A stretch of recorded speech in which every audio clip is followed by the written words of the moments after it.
جماعة بعد ما استوت وشكلها فظيع هنقسمها بقى.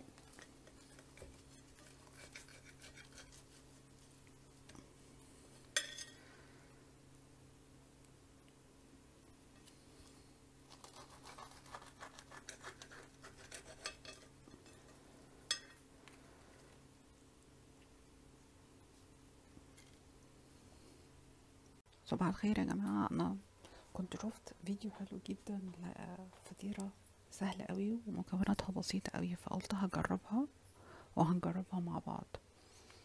هي مكوناتها سهلة قوي، هي كوباية دقيق ومعاها تقريبا يعني شوية لبن صغيرين، 5 جرام مثلا، 5 ملي أو حاجة كده، معلقتين يعني، ومعلقة سمنة أو زبدة على حسب ما انتوا عايزين. وهنقلب المكونات دي كلها مع بعض وهنسيبها بعد ما هنقلبها التقليبة دي كده، هنقلبها.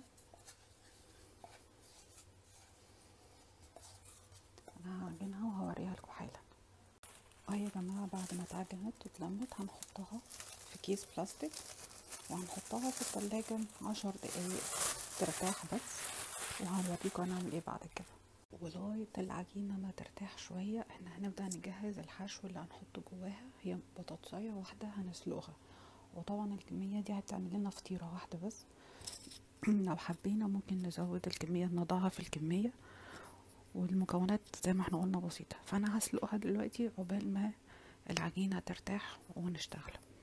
ودي يا جماعة العجينة بعد ما اتعجنت وارتاحت شوية، وانا كنت سلقت البطاطساية. هنبدأ بقى نشتغل في الحشو اللي احنا عملناه، اللي هي هتبقى البطاطساية. هنهرسها جامد وهنحط عليها 3 معالق مايونيز اللي احنا عاملينه بتاع البيت، وهنحط بقى موتزاريلا.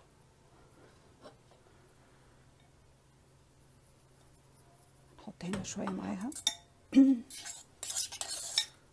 وهنبدأ نفرد العجين ونحطها جواها. ثانية واحدة.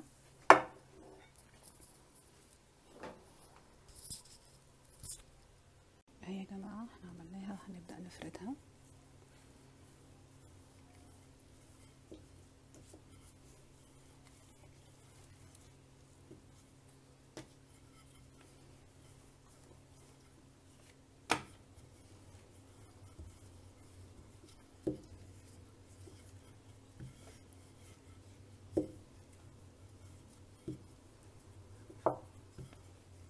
احنا يا جماعة قلنا ان المكونات بتاعتها سهلة وبسيطة جدا، ما فيهاش اي حاجة.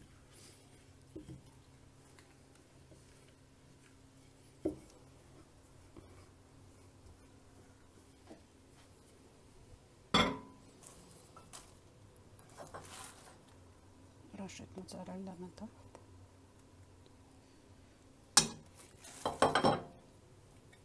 وهنحط البطاطس والمايونيز اللي احنا قلنا عليهم.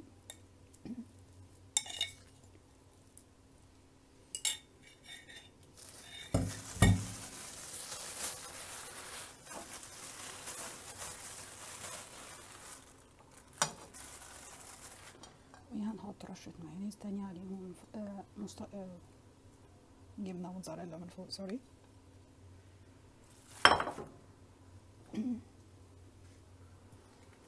وهنحطها في الطاسة على النار.